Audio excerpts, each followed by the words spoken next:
Welcome to 132 Problems Revisiting Mormon Polygamy, where my mom explores the scriptural, theological, and historical case for plural marriage. She's been sick this week and forgot to film her introduction, so she let me fill in, but not to worry, this is going to be a great episode. So make sure to like and subscribe. Thanks for joining us as we take a deep dive into the murky waters of Mormon polygamy. It's so cool that Mom has her own YouTube channel.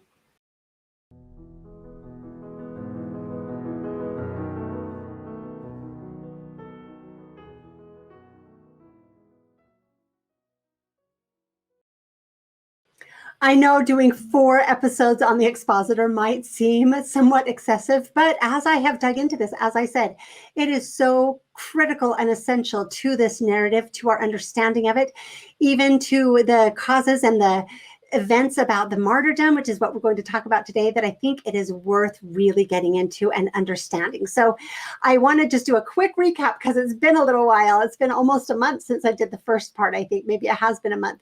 So just to remind people, the first part, we focused primarily on the individuals involved in the Nauvoo Expositor. I call them the Expositor conspirators. I really wanted to get in and understand their characters and look at their motivations in order to be able to respond to the claim that these were just really good men who believed in the gospel and loved Joseph Smith, but just really opposed polygamy and morally couldn't abide polygamy. So hopefully you remember that episode. This episode is actually going to build directly on that one. So hopefully you remember some of the things we talked about. In the second part, I took a departure and really looked at the affidavits. I delved into the polygamy claims in the affidavits, right? And the affidavits, as you recall, William Law, Jane Law, and Austin Cowles all claimed that Hiram Smith either brought them the revelation or read the revelation in the High Council, which is universally understood to be Section 132 as we now have it. And so in that one, what I really wanted to do was look at the claims of how we got Section 132, how it came to be, and whether Hiram could or would have read it to the High Council. So as I said, in this part, we're going to continue on where we left off in part 1. We will look a little bit more about at the motives and the strategy of the Expositor conspirators, but we also are going to really look at the destruction of the Expositor and investigate the claim that Joseph ordered the press to be destroyed because he was just so desperate to keep his secret polygamy hidden. That's something we'll touch on quite a bit. But I really want us to gain more understanding on what Joseph and the city council did and why they did it and whether or not it was justified, and look at the fallout from it. I have to say that as I have studied this more and more, I have come more and more in all of my studies to really appreciate and respect and love Joseph Smith and just empathize with him. It is unbelievable what he and his family were put through constantly, continually. And I think that we need to understand what kind of a man he was and how he responded to these unthinkable obstacles that most of us can't even imagine. Like, think about it. How many, if someone is involved in even like 1 or 2 lawsuits or prosecutions, even worse, in their life, that's enough to cause an immense amount of stress. If you think of how many, I don't know if it was hundreds of times, but it was, I think, over 100 times that he was either prosecuted or sued, or that he had to do legal things. He had financial problems, like so much time in the courts that this man had to spend, that we should at least empathize for that. I know some people just see that as evidence against him, but I think that's unfair. I think, again, it's not how many times you were sued or prosecuted, it's who was doing it and why, and what was the evidence they had to see if he really was this perpetrator who just never could be convicted, or if he really was a good man with a lot of people who just hated what he was doing for various reasons, which I think is worth considering as we look into this. So I have tried to come at it, as many of you know, I did. Of course, I grew up with such a strong testimony of Joseph Smith, and then I had to investigate all of this, and I have come to a place of really wanting to question everything, right? But I will tell you, the more I study, the more I again believe that this was a truly good, and I would even say godly man. And so so anyway, we're going to look into that. And then in part 4, we are again going to look into the claims of polygamy. More specifically, I want to really get in and investigate and analyze the affidavits themselves. I want to look at all of the different people who left testimony of Hiram reading the revelation in the High Council. And I want to look at everything that William Law knew about polygamy or the others based on their later, earlier than this, but based on the lawsuits, based on everything that they tried to do to Joseph. I think it becomes abundantly clear that they knew absolutely nothing. And so anyway, that's what it's going to be. So this is going to be on the destruction and the motivation, and if, investigating the claim of whether Joseph was just being tyrannical and authoritarian and hiding his secrets in having the expositor destroyed, and what happened from there. So that's what we're going to look on. So look at in this episode. I'm sorry, I'm having a hard time speaking today, but hopefully you can just put up with it. And, again, as I always say, listen to what I mean and not just what I say. If I say something wrong, go ahead and correct me in the comments. I actually really appreciate when people let me know I said something wrong. So, okay, anyway, continuing on our discussion of the strategy being played out by the expositor conspirators. You'll remember I talked about the onslaught of legal charges and lawsuits. They just kept bringing lawsuit after lawsuit, trying to get him to Carthage, or prosecution after prosecution, trying to get him to Carthage, which he knew was a strategy to try to have him killed. We already pointed out how much they were working toward trying to actually kill Joseph and Hiram Smith and the entire Smith family. So we're going to go on into that a little bit more. But another part of the strategy. Oh, I also talked about the church that they started. They really were trying to get rid of the Smiths and usurp their positions in Nauvoo.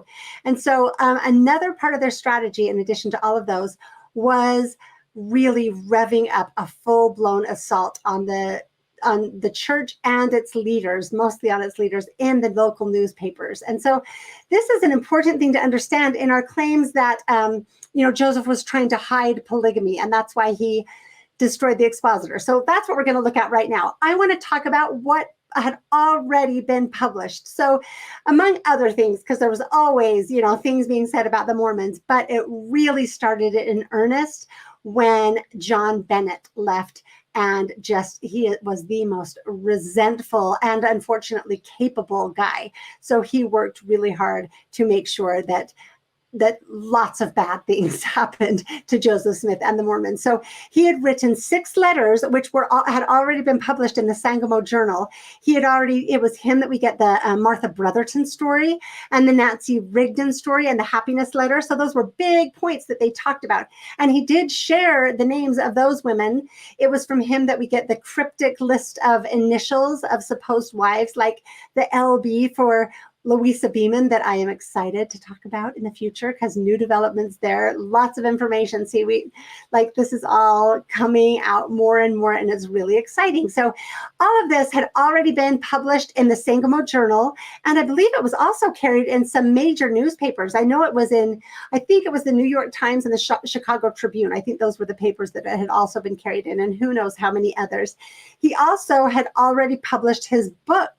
This was Mormonism Exposed by John C. Bennett, and it had sold like crazy. They had multiple republications in multiple new editions just in the first year. So this was all in 1842, 2 years before the Nauvoo Expositor. All of this was already out and had been everywhere. So the Warsaw Signal, you'll remember Warsaw was only 20 minutes away from Nauvoo, and they republished many of John Bennett's claims. They told the Martha Brotherton story and the Nancy Rigdon story. They talked about them often. Oh, they talked about Sarah Pratt. They just had an onslaught, a constant stream of articles mocking, decrying, or vilifying old Joe, as they called him, and the Mormons in every possible way.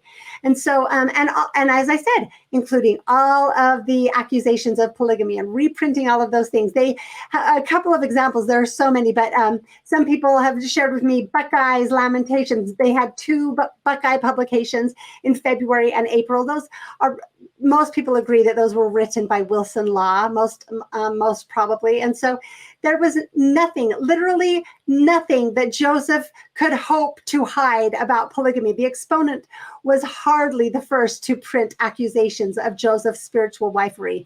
They had literally been all over the country for a full 2 years, plus who knows how much before that, right? And so I need someone, like the claim that Joseph was trying to keep these secret things about polygamy. It's just ridiculous. Like, read the Nauvoo Expositor. What exactly did it reveal? Every accusation had already been repeatedly made. So by this time, by the time of the Expositor, it was literally old news. And like I said, read the Expositor. Well, that's what we're going to look into next time, to see what they knew, what they had to add to the conversation. Really nothing. It's become so clear that they just had nothing to contribute to the allegations of Joseph's polygamy. And so the one thing they did add were the accusations against Hiram, which I've tried to debate if I can do a whole episode on this or how to handle it. I'll just cover it really quickly right here, because I find it really interesting that all of a sudden, when the spotlight had been so much on Joseph and the accusations were against him, all of a sudden they seem to turn and start making allegations against Hiram Smith. So it started, I think, from what I have seen, and go ahead, always, add to the conversation, because so many people know things that I don't know. But you'll remember Orsimus Bostwick came to Nauvoo in November, I believe, and he started making allegations against Hiram. He only got there in November, and by February, Joseph was actually suing him for the allegations he made against Hiram and all of the women of Nauvoo. You'll remember that's what led to the Voice of Innocence, the big meetings that they had. It was the claims by Orsimus Bostwick. And interestingly, guess who represented him as his lawyers? The Higbees, right? So it seems to me very, very plausible. I think it's not, I think it's very obvious to me that the Higbees were involved in putting Orsimus Bostwick up to that, as we'll see they did with others. They put people up to things to help move their motivations along. And so I want to talk about that a little bit more, because it's bizarre to me how our historians handle that. We actually give Orsimus Bostwick, part of this criminal element that was coming into Nauvoo, who had no connection to Mormonism, had hardly even been there. And he starts making allegations against Hiram Smith immediately once he gets there. And the Joseph Smith historians actually give him credit for sort of being a polygamy insider. They at least justify his allegations and claims. I find that appalling and very upsetting, to be honest. I'm excited. I've asked Brittany Horning to come on and talk to me about the way that the historians handle so many of these sources. So I'm really excited to have that conversation with her. She's fabulous. So it will be great. But in any case, that was all of a sudden against Hiram instead of against Joseph. And then we have the Expositor, and the claims started to come out that it was Hiram that brought the revelation to the laws, and it was Hiram that read the revelation in the High Council. And I really was like, why in the world are they going after Hiram? But the most obvious reason I can see is that the common cause the Expositor had with the Warsaw Signal, things that were being published everywhere, was their fight against, their concern about Hiram running for Senate, right? Joseph was running for president, really didn't have a very good chance of being elected, but Hiram had a very good chance of being elected as a state senator. And so that was a massive concern that they were trying to fight against. That was part of the urgency to get rid of the Smiths at this point. So I think it's interesting that all of a sudden, I think because of that, the accusations started to have to be revved up against Hiram instead of just Joseph, because Hiram had really been pretty much ignored in most of the accusations before then, but the Expositor hits him really hard. So I find that to be interesting. So that is the one thing the Expositor adds.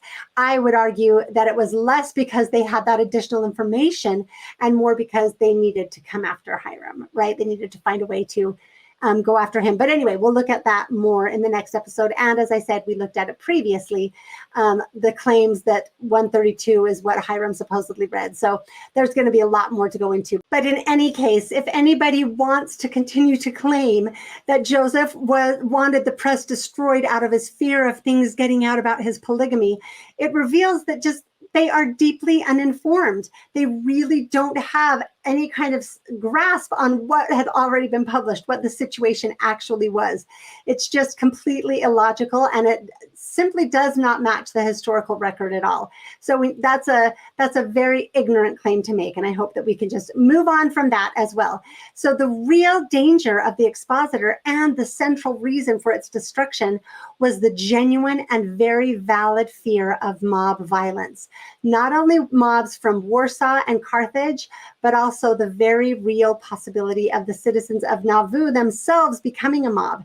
That was the danger Joseph Smith was desperately trying to prevent. So that's the strategic double bind that I talked about in the first episode, that these men intentionally designed to ensure the death of Joseph Smith. We have so many reports of Joseph Jackson and others saying, we're going to cause a tumult in Nauvoo, and as soon as we get those people riled up, people from outside will come. And I gave some of the quotes in part 1. So anyway, that's the situation that we're looking at again. So I want to share some examples of this full-scale attack and the calls for the mob that were ratcheting up in the newspapers. So May 29th, so just a reminder, the Nauvoo Expositor was published on June 7th. So this is all in the days building up to that. So May 29th, the Warsaw Signal.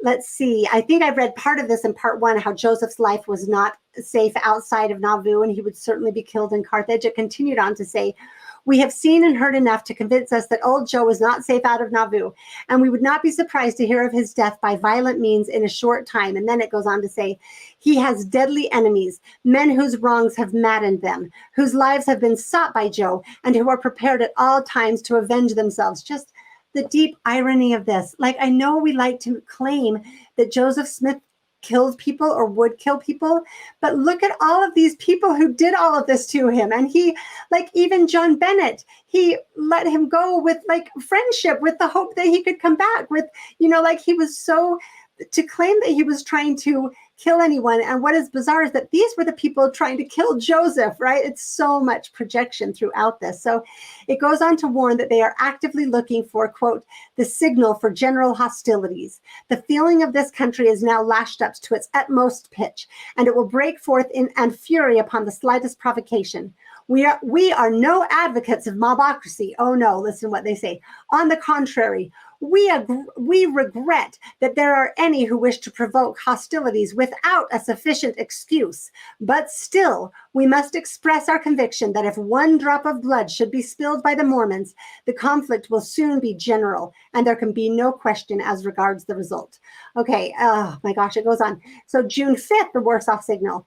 The law and its agents are mocked, and yet if the citizens of this community should rise up and resort to the only means left to us to rid ourselves of this pest, there are fastidious moralists who would immediately brand us as mobocrats, persecuting men for religion's sake, and every opprobrious epithet would be applied by distant communities to us, and every palliating phrase used toward the vagabonds who have so long merited their fate.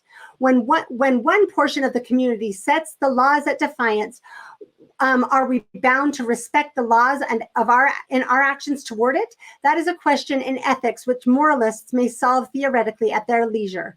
But if we do not much mistake, the people in this vicinity will solve it practically, unless there is speedy and effective reform in Nauvoo. So again, they keep accusing them of the people in Nauvoo of acting above, of like not following the law. They were absolutely following the law. They were following their city charter. Just the other people didn't like the city charter. They didn't like what it said and the power it gave them. So into this already heated environment comes the Nauvoo Expositor. And I'm just reading a couple of snippets. It was really ratcheting up and getting intense. So the people already knew that this was what was being called for. And then the Nauvoo Expositor. This is from the introductory. The question is asked, will you bring a mob upon us? Then it goes on to say, we don't support mobs, but, kind of similar to the previous one, but if it is necessary to make a show of force to execute legal process, it will create no sympathy in that case to cry out, we are mobbed. There is such a thing as persons being deceived into a false sympathy once, who the second time will scrutinize very closely to know who or which party are the persecutors. So we're going to mob you, but you're the persecutors. It is not always the first man who cries out, "Stop, thief," that is robbed.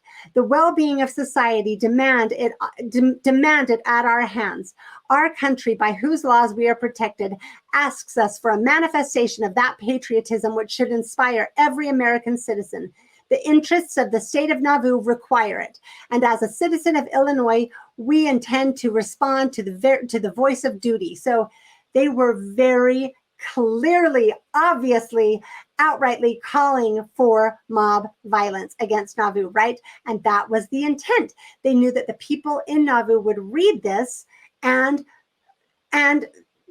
be, themselves do anything to like destroy the expositor or to, these were people who had just experienced such severe mob violence in Missouri, right? They knew exactly what they were doing. So that's why it said, if there's one drop of blood, if there's one sign of any kind of upheaval, then the mob will come in. So this was the double bind, right? The genuine threats from mobs outside Nauvoo was plain, and it was extremely clear to everybody in Nauvoo that the expositor conspirators were doing all in their power to stir up their mob, to, as Joseph Smith said, to stir up the mob and bring them upon us. So the fact that this alone was the central concern of the church leaders is made very plain in the city council meeting. So you remember, it was published on June 7th. The city council met on June 8th and again on June 10th to discuss what to do. And reading those notes were never intended to be published, right? They are accurate notes of the minutes of the meeting that we have. And so you can read what the concerns actually were. And so the expositor was destroyed on the evening of the 10th after that second meeting. And then we have Joseph Smith was killed on the 27th. So it built up until that. So that's what we're going to cover is that time frame. So again, I know I read from the city councils and city council minutes in the first part. We're going to read different parts of them again because we're looking at the decision of what to do with the expositor. So on June 8th, Joseph Smith said, "What the opposition party want is to raise a mob on us and take the spoil from us as they did in Missouri. If God ever spoke by man, it will not be 5 years before this city is in ashes and we in our graves unless we go to Oregon, California, or some other place. If the city does not put down everything which tends to mobocracy." So they're saying mobs are our danger. We have to get rid of anything that will lead to mobs. And he includes in that list, we have to put down their murders, bogus makers, and scoundrels. So he's like, we can't let this happen anymore in the city. You remember I talked about in the first part about how because of the Nauvoo Charter, a criminal element started to move into Nauvoo. And Joseph is like, this is not good for us. We have to be much more firm with these people and get them out of here. And so the mayor said the conduct of such men and such papers as the expositor are calculated to destroy the peace of the city. And it is not safe that such things should exist on account of the mob spirit, which they tend to produce. This was the concern, the mob, right? Which they had very good reason to fear and recent experience with. So Hiram Smith spoke in relation to the Laws, Fosters, Higbees, and Sharp, the editor of the Warsaw Signal, and of the importance of suppressing that spirit which has driven us from Missouri, etc. So if you read through the Warsaw Signal, people were taking these ridiculous claims to Warsaw, claiming that Hiram said that he was going to kill Thomas Sharp, the editor of the Warsaw Signal, and he was going to destroy that press. And it's ridiculous. You can't find any claim of that anywhere. And Hiram swears affidavits and the others that were at these meetings saying, no, Hiram never said anything like that. So these expositor conspirators were just revving it up on both sides. Joseph Jackson, as I said, taking false reports to Warsaw to rev them up. And they, of course, just believed anything negative about the Mormons. So that was the situation. That's what Hiram actually said. But Joseph, as I said, was not only concerned about the mob coming into Nauvoo, but also the Nauvoo citizens. They were just crying out to him, you can't let this happen. So he was worried that they were going to destroy the press themselves, which again would lead to the mob coming in from outside. And so his Joseph Smith's letter to Governor Ford expresses, can it be supposed that after all the indignities to which we have been subjected outside, that this people could suffer a set of worthless vagabonds to come into our city and right under our own eyes and protection, vilify and calumniate not only ourselves, but the character of our wives and daughters, as was impudently and unblushingly done in that infamous and filthy sheet. There is not a city in the United States that would have suffered such an indignity for 24 hours. Our whole people were indignant and loudly called upon our city authorities for redress of their grievances, which, if not attended to, they themselves would have taken the matter into their own hands and have summarily punished the audacious wretches as they deserved. So I read that out of order. That comes a little bit later in the story, but to express what Joseph was worried about, what he was dealing with, and what the concerns were. So that was the double bind, right? Just as I said, I've explained it a couple of times. And so the city council met again 2 days later. That was from the 8th. This is from the 10th. They read extensively from the expositor and discussed the threats to the charter by, ironically, people who had helped pass the charter and who had held positions on the city council and never had any problem with any of that until they became enemies and weren't getting what they thought they wanted, right? So we have like Sylvester Emmons. He became the editor of the Nauvoo Expositor, and he was a member of the city council, and we had all of these others. So anyway, as it is, the Nauvoo Expositor is calling for the destruction of the city charter and the destruction of the city. The mayor says, is it not treasonable against all chartered rights, privileges, peace, and happiness of the city? And he spoke at great length. And so this was a reasonable charge of treason, right? A quick note on the Expositor. So Dallin H. Oakes wrote a great paper. He wrote actually several great papers. It's been good for me to get in and read some of his research, because he did a really good job researching a lot of these things, and I appreciate that. So I will link his papers below, but this was a quote that I appreciated. He said, the first and only issue of the Nauvoo Expositor was more sensational than distinguished. While the paper contained a short story, some poetry, a few news items, mostly copied from Eastern newspapers, and a scattering of ads, it was principally devoted to attacking Joseph and Hiram Smith and their unnamed associates in the church and in the government with, this is a quote from another, someone else, with, quote, lame grammar and turgid rhetoric that Secretary of State John Hay termed dull or laughable. So it was John Hay, the Secretary of State, that said it was lame grammar and turgid rhetoric that was dull or laughable. So truly, from top to bottom, the Nauvoo Expositor, it is just ridiculous accusations and inflammatory language. So among many other things, and I'm not reading this because I'm offended on Joseph's sake, just the ridiculous accusations they were making. It calls Joseph one of the blackest and basest scoundrels that has appeared upon the stage of human existence since the days of Nero and Caligula. If you know anything about Nero and Caligula, you're like, what? You know, it's just so silly. And then it just goes on. It speaks of their fathers who bled and sacrificed for the laws of the nation. Shall we, their sons, lie still and suffer Joseph Smith to light up the lamp of tyranny and oppression in our midst? God forbid, lest the departed spirits of our father cry from the ground against us. Let us arise in the majority of our strength and sweep the influence of tyrants and miscreants from the face of the land, as with the breath of heaven. So you can see how it is it's a call to action, right? It's saying, take up arms against Nauvoo.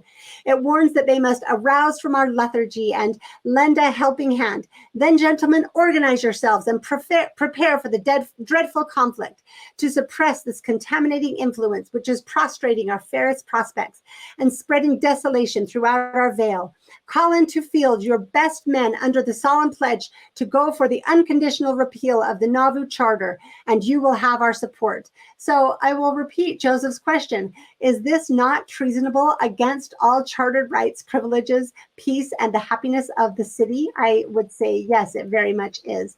So Joseph did very well understand the double bind they were in, and it is clear how carefully he weighed the risks of each option.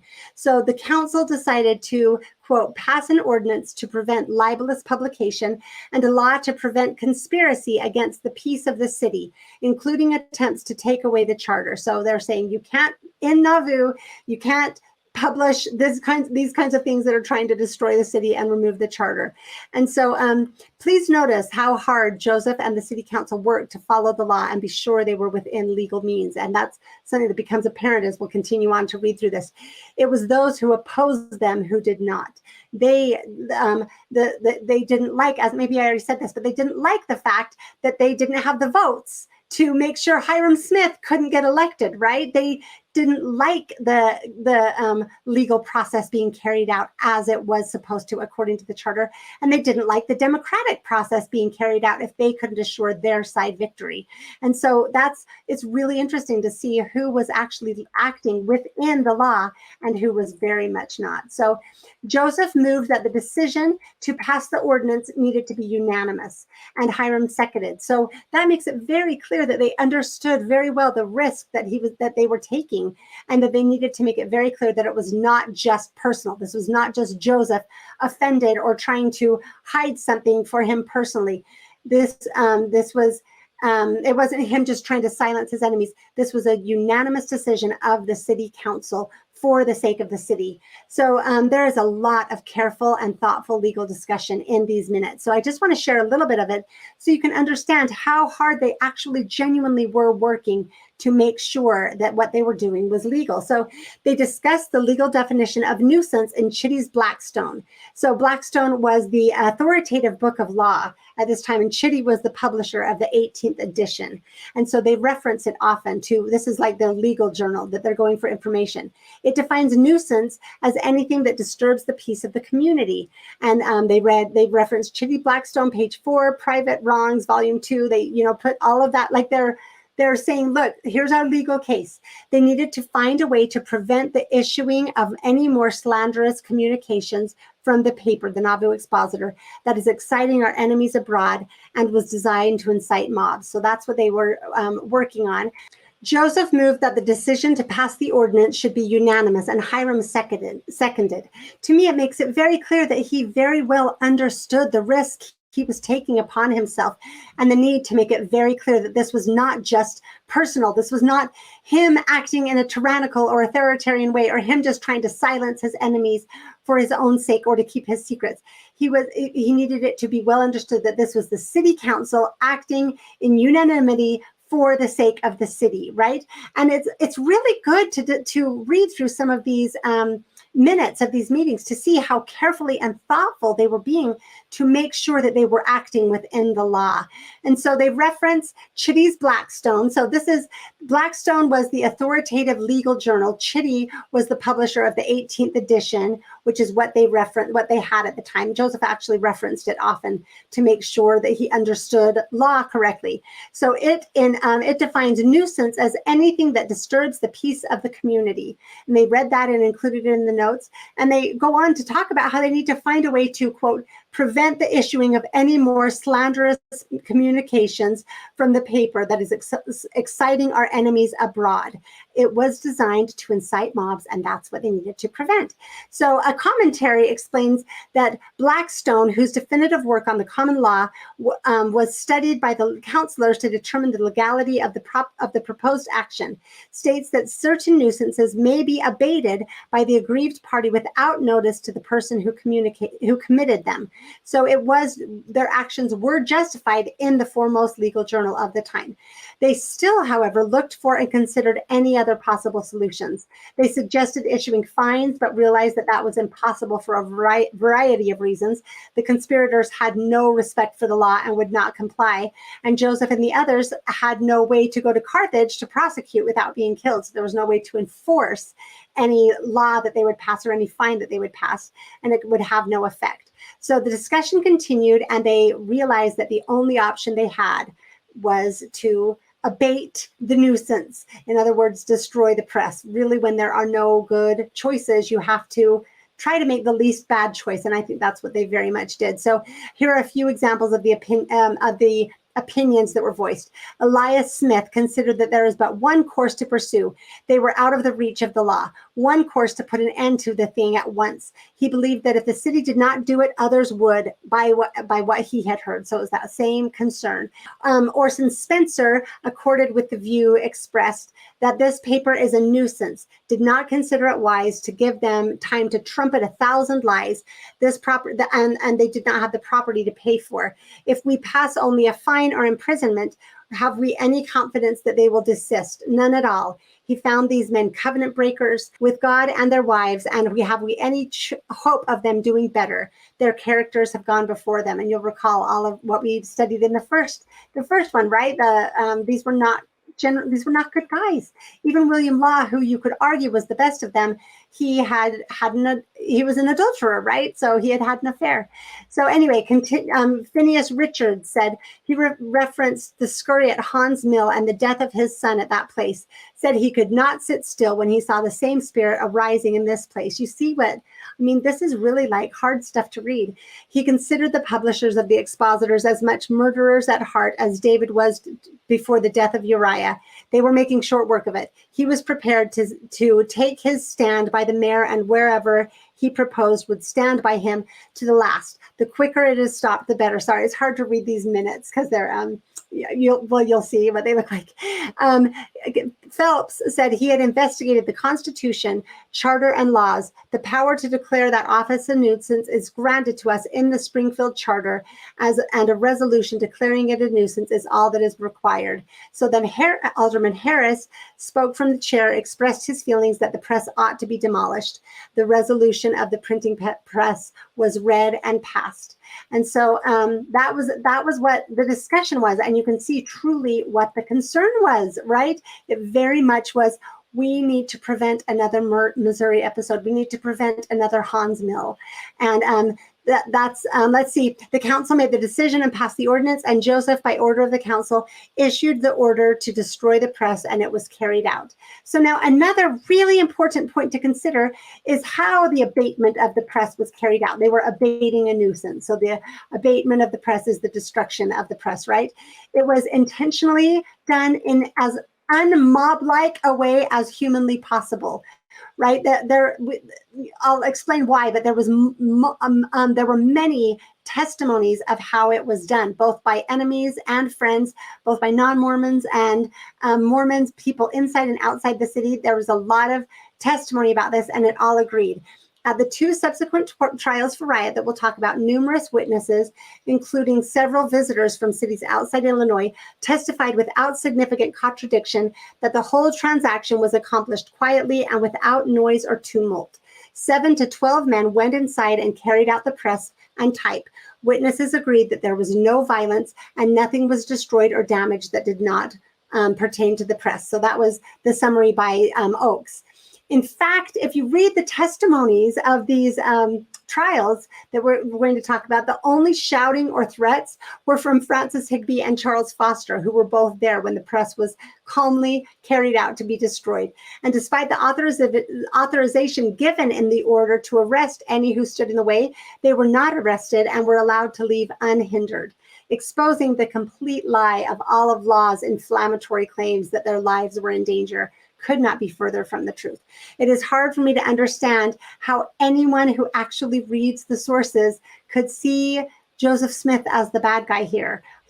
Or the city council. It really was the entire city council, right? But we just blame it all on Joseph Smith and claim he was a tyrant trying to hide his polygamy. And if you read the sources, that is so clearly false. People need to do more than just believe these claims without doing any research on them. And as to the claim that the Expositor was destroyed because of Joseph's desperation to hide his supposed polygamy, there is absolutely nothing anywhere in the historical record to allow for that idea. You can't believe that if you know anything. The concerns, conversations, and decisions are extremely well documented and make it clear that the entire issue was about trying to do whatever they possibly could to preserve the peace and safety of Nauvoo. So you just can't say that it was just Joseph trying to cover up polygamy. If polygamy entered the picture at all, which it barely did, it was only as a cheap side accusation that conspirators could use to try to further defame Joseph and increase the outrage against him. But it had nothing to do with their desire to kill Joseph and with the city council's decision to destroy the press. Nothing at all. that is a myopic narrative that just reveals that you are completely ignorant of the facts and the evidence and the sources.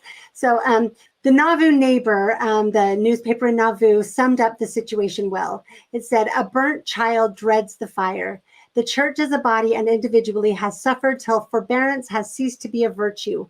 The cries and pleadings of men, women, and children with the authorities will you suffer that servile, murderous paper to go on and vilify and slander the innocent inhabitants of this city and raise another mob to drive and plunder us again as they did in Missouri?" They explained the legality and the ordered destruction of the press, and then said, "And in the name of free men and in the name of God, we beseech all men who have the spirit of honor in them to cease from persecuting us, collectively or individually. Let us enjoy our religion, rights, and peace like the rest of mankind. Why start presses to destroy rights and privileges and bring upon us mobs to plunder and murder?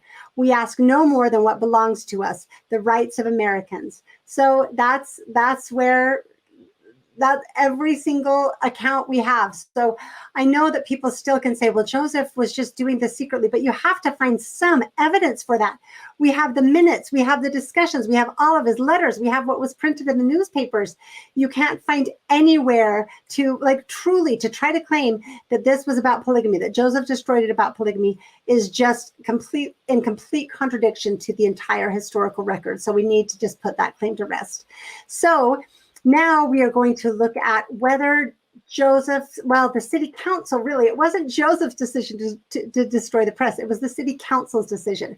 But we always blame it on Joseph. We need to look at whether that was authoritarian, tyrannical, illegal, or at the very least, a bad decision. I would argue very strongly that it was not. So again, that perspective relies on a great deal of ignorance. So a few facts that people need to know in this discussion. The Expositor press was by no means the first nor the last press to be destroyed in 19th century America. There are dozens and dozens of examples. So what was unique about the Expositor press is that it was actually calling for violence more than any of these other presses I'm going to talk about were. So it's kind of an inversion of the situation. But let's go over a few of these. So you may recall the Mormons themselves had their own presses destroyed multiple times. 11 years earlier, their press in Missouri was destroyed. The building burned to the ground, and the men tarred and feathered. Remember when I talked in the episode on Emma about her lost hymn book? That was that time. 4 years later, their Kirtland press was destroyed and the building torn down around it, never with any legal consequences, any prosecution, and nobody was ever held accountable. And it wasn't just the Mormons, it was actually a common occurrence. In Illinois alone, presses were destroyed 16 times. That's just in Illinois in the decades before and after the Expositor. So it wasn't only happening before, it continued to happen after. And that's not to mention the rest of the country. It was probably happened hundreds of times. I only know about Nauvoo. The most famous and most applicable example was Elijah Lovejoy. He was a fearless abolitionist who had presses destroyed 4 times, both in Missouri and in Illinois. When his first press was destroyed and thrown in the Missouri River in 1836, he was forced, like the Mormons, to flee Missouri, barely escaping with his lives. There was never any prosecution, never any compensation. When he started his 4th press, still facing serious death threats, he gave a speech saying, "As long as I am an American citizen and as long as American blood runs in these veins, I shall hold myself at liberty to speak, to write, and to publish whatever I please, being amenable to the laws of my country for the same." And again, just like Elijah Lovejoy and the Mormons, they weren't calling for mobs. They weren't calling for destruction. They were preaching things that we now recognize as good, right? He was an abolitionist saying we shouldn't have men in slavery. And the Mormons were Mormons saying, hey, this is how we worship God. So nobody was this was a really unique situation with the Expositor press calling directly for mobs to come in and kill the people, destroy the city. So it's not exactly applicable, but it still is interesting. When, he gave that speech and he acquired a 4th press, which he kept hidden in a warehouse in Illinois. But the 4th attack came in November of 1837. This time, in addition to his press being destroyed, he was shot 5 times by the mob that was made up primarily of Missourians. Wow, sounds familiar, right? And he was killed. And this time, there actually were trials from this 4th destruction, but none of them had anything to do with the destruction of the press. The first trials were for the men who were in the building with Lovejoy who survived the attack. And they were charged and stood trial for unlawful defense, if you can believe that, for trying to defend themselves and the building and press. The mobbers were then put on trial, but only for murder, not for the destruction of the press. And again, it was only a show trial. The jury foreman was one of the leaders of the mob, and all were found not guilty. So, you know, this wasn't anyway. I just am trying to show that, like, our idea that Joseph was so out of line in doing this is completely wrong. These were all riots, right? These were very riotous acts. Nobody was accused of riot. Nobody was held accountable in any way. And remember, this was not the only case. The destruction of printing presses was literally part of the order of the day. It was commonplace. I think Oakes called it something like the something of the times, it was just something that happened a lot. But while the destruction of the Expositor press was not unique, and it wasn't unique that it was destroyed, what was unique is that this was the first time the destruction of a press met with this kind of violent outrage, and even more impactful and troubling, was legally prosecuted in the way that it was. So Joseph had carefully, sincerely, and thoughtfully done the very best he could possibly do to follow the legal protocol and the precedent, but still the intentional double bind played out. Responses were immediate and intense as the Expositor conspirators continued to do all they could to ensure things played out according to their strategy to lead to to the Mormons' death, to Joseph and Hiram's death. So this was published the next day, July 11th, in the Warsaw Signal. We received the above communication by the hand of Charles A. Foster at about 11:30 today. We have only to state that this is sufficient! ! War and extermination is inevitable. This is all with exclamation points and capitals. Citizens, arise, one and all! 3 exclamation points, all caps. Can you stand by and suffer such capitalized infernal devils with 2 exclamation points? I just know that this is how the whole thing is written. To rob men of their property and rights without avenging them. We have no time for comment. Every man will make his own. Let it be made with powder and ball. So the very day Charles Foster ran off to Warsaw to say, okay, it's happened. We did it. Let's go. Right. And they put it in press that same day. June 12th. It said, we have one chance left. Joe will doubtlessly have the power to oppress, but if he attempts to exercise it, we will throw ourselves on our reserved rights. Justice we will have. If the law is cheated out of its efficacy and can no longer protect our persons and property, we have the consolation to know that steel and gunpowder can.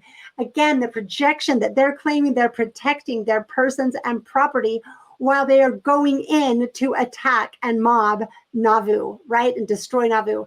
So while Charles Foster sped with the news to Warsaw, Francis Higbee raced to Carthage and swore out complaints accusing Joseph Smith of riot, demanding his arrest, as well as that of the entire city council and the leaders of the police who carried it out. Instead of submitting to, so that's what they went different directions, right? You work on the newspaper angle, I'll work on the legal angle. We'll get the arrest. This is going to do it. And so, so that led to Marshall came and tried to arrest Joseph Smith and 18 other men, but instead of submitting to the arrest and extradition to Carthage, which everybody knew was a death sentence. Everybody knew that this was all leading to Joseph's death, that if he went to Carthage, he would be killed. Joseph again relied on Nauvoo City's habeas corpus statute that I talked about in part 1. And he did submit to a full day trial in Nauvoo. It lasted all day, 27 witnesses from both sides. That's one of the trials where we get those reports of how calmly and peaceably the destruction of the press was carried out. And It was determined that there had been no riot, which is very true if you read through all of the reports. The quote is, "The main tumult in the entire episode came from shouts and threats from the publishers of the Expositor, and that the city council had acted under proper legal authority. An identical charge was filed a second time, this time for, a judge that came into town said, hey, that people aren't going to stand for this. You can't just have the trial be in your own court. So they had a second charge brought that was the same, and he actually stood full of this. The first was just a hearing for a habeas corpus hearing to see if there was if it was just to have him extradited, and they decided no, it wasn't. The second one was an actual full-blown trial with a non-Mormon judge, and it was held again the entire next day, again an entire day. And lots of testimony, and the defendants again were discharged. And this was on the advice of a non-Mormon judge who was out of town saying, this is what you need to do, giving them legal advice. And they submitted and did it. So you can read through the trial notes. I'll link below. The case was very clear. There was no riot, and that was the only charge for arrest.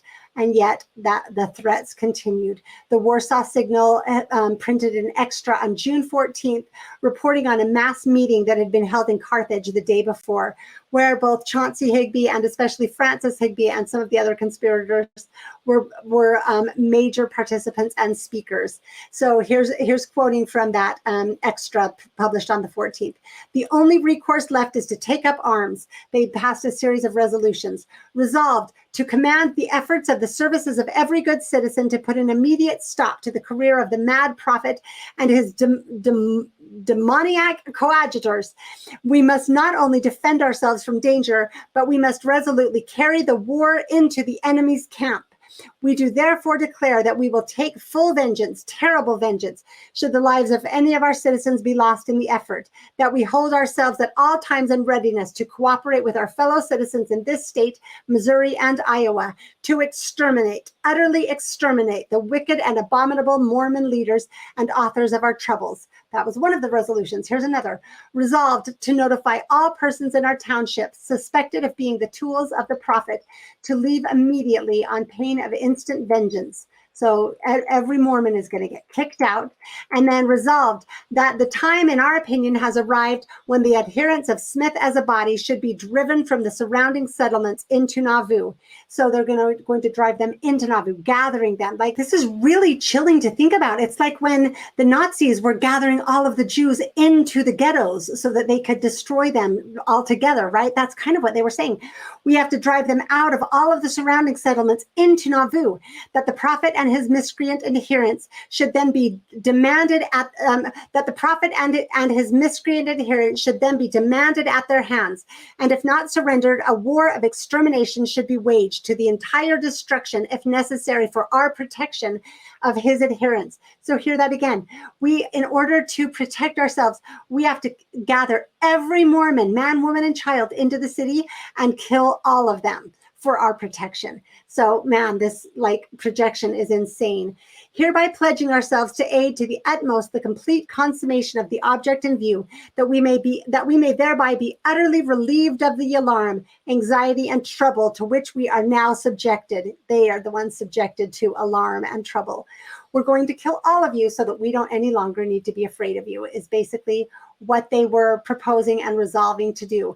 "Resolved that every citizen arm himself and be prepared to sustain the resolutions herein contained."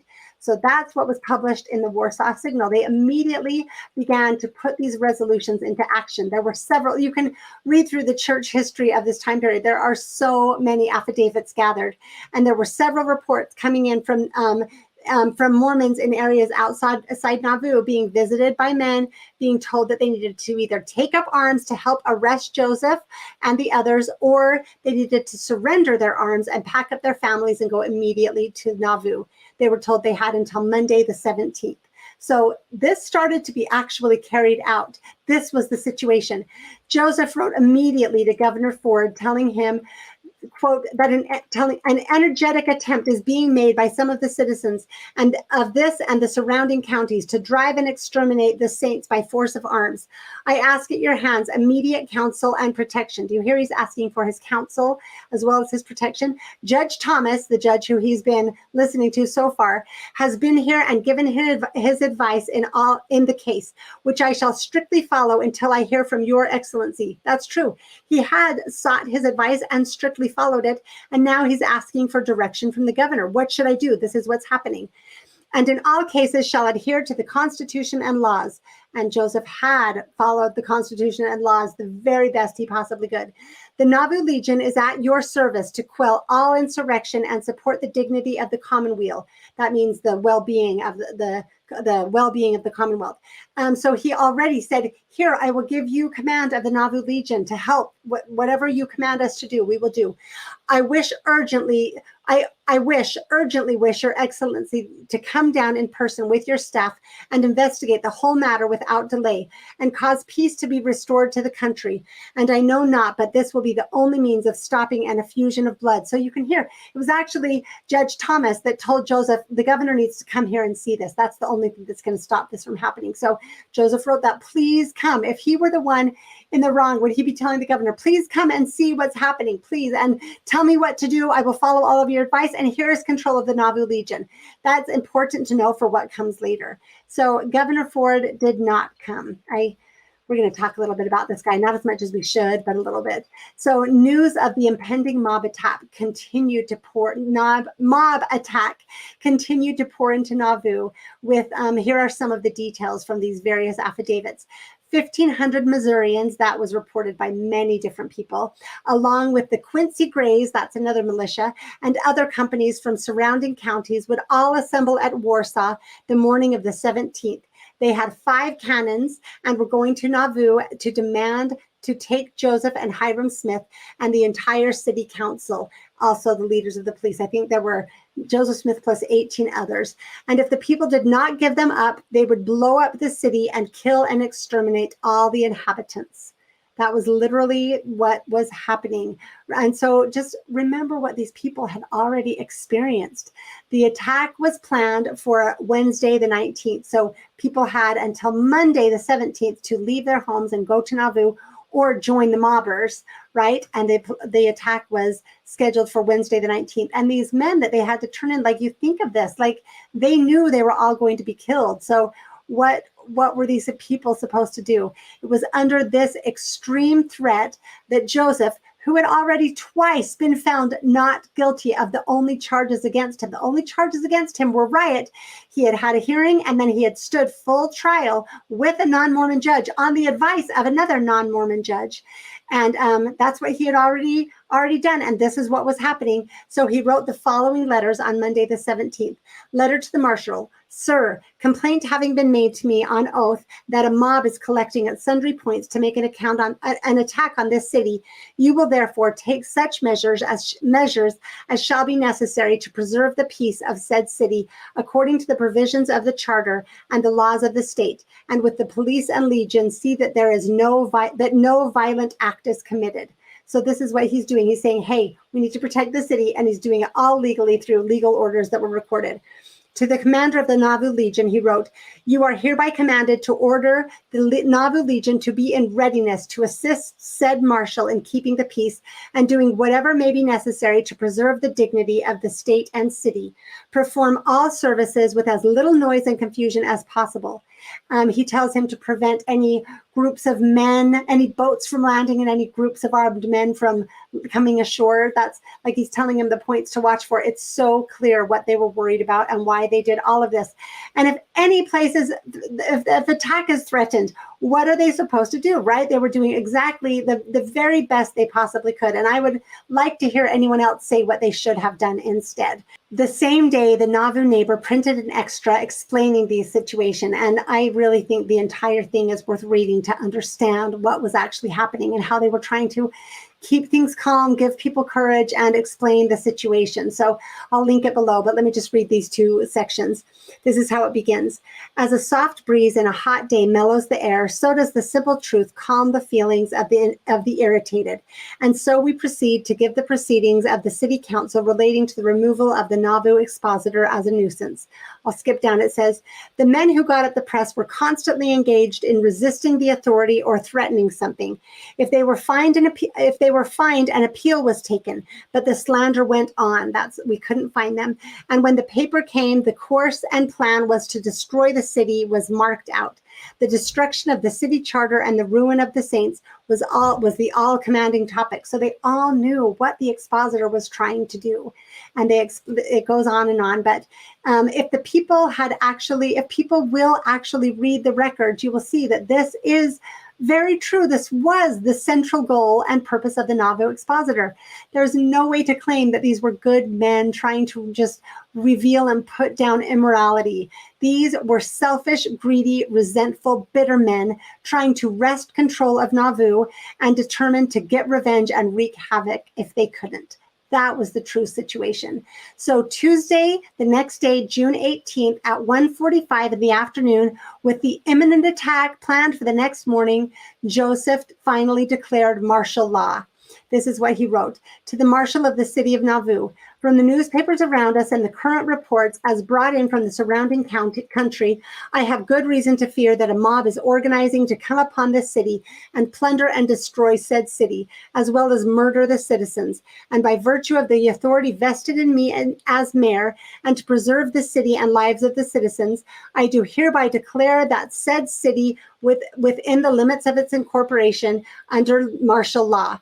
The officers, therefore, of the Nauvoo Legion, the police, as well as others, will strictly see that no persons or property pass in or out of the city without due orders. Joseph Smith, the mayor.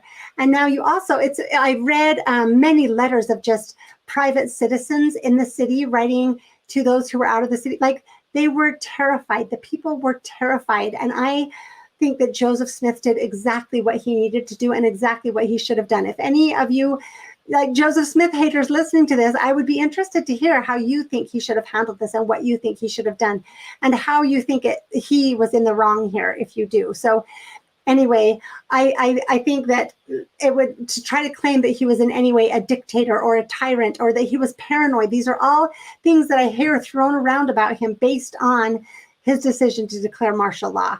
What should he have done? And what would you have wanted him to do if you were a citizen of Nauvoo, right? He then addressed the Legion.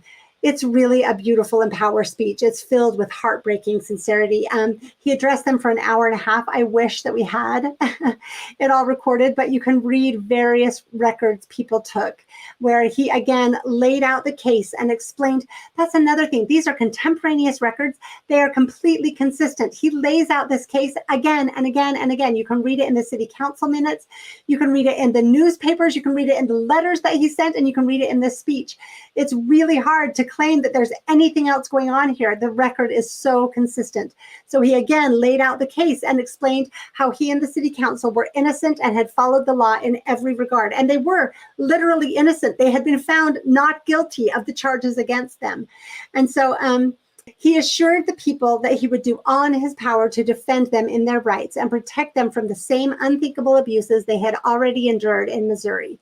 And then I'll quote him now. He asked the Legion, "Will you all stand by me to the death and sustain at the peril of your lives the laws of our country and the liberties and privileges which our fathers have transmitted unto us, sealed with their blood?" "Aye," shouted thousands. He continued expressing his love for them and declaring that he would sacrifice his life for their preservation. So he was doing the very best he could. I think that you should read this speech. So especially those who don't like Joseph Smith, read all of these documents and try to find out. If I didn't say it before, I might have said it in one of the times that I deleted, but like reading through this, my gosh, I really have gone on a journey with Joseph Smith to where I used to just have such a testimony of him. And then I went through this, learning all of these things as so many of us do and having all of these questions. And I will tell you, the more I study about this man, about his life, about the things that he endured and suffered, the things that he had to experience that most of us can't even imagine, and the way that he dealt with them, the more respect I have for him, not just out of blind testimony, but out of truly reading the record, reading about his life. Most people cannot even imagine, like going to trial even once or twice in your life is so stressful that I think most people would like to never experience that, let alone being like prosecuted for a serious crime or being taken to prison. This man stood trial, like I think it was well over 100 times that charges were brought against him, or that he had to be involved in lawsuits. And some people look at that just as evidence that obviously, you know, where there's smoke, there's fire. Obviously, he deserved it. I think instead of looking just at it that way, you need to look at, again, each individual piece, each individual suit, the evidence behind it, the prosecution, the motivations, what happened, how illegally he was held in prison, the destruction that he and his people experienced, and really like be fair with the sources. Because I'll tell you, as I read through this, watching him, just his patience, his gentleness, his forbearance, his courage, and his wisdom is really, really just amazing to me. I really am like developing a new, genuine love for Joseph Smith, but in an entirely new way, this time completely informed and reading the record.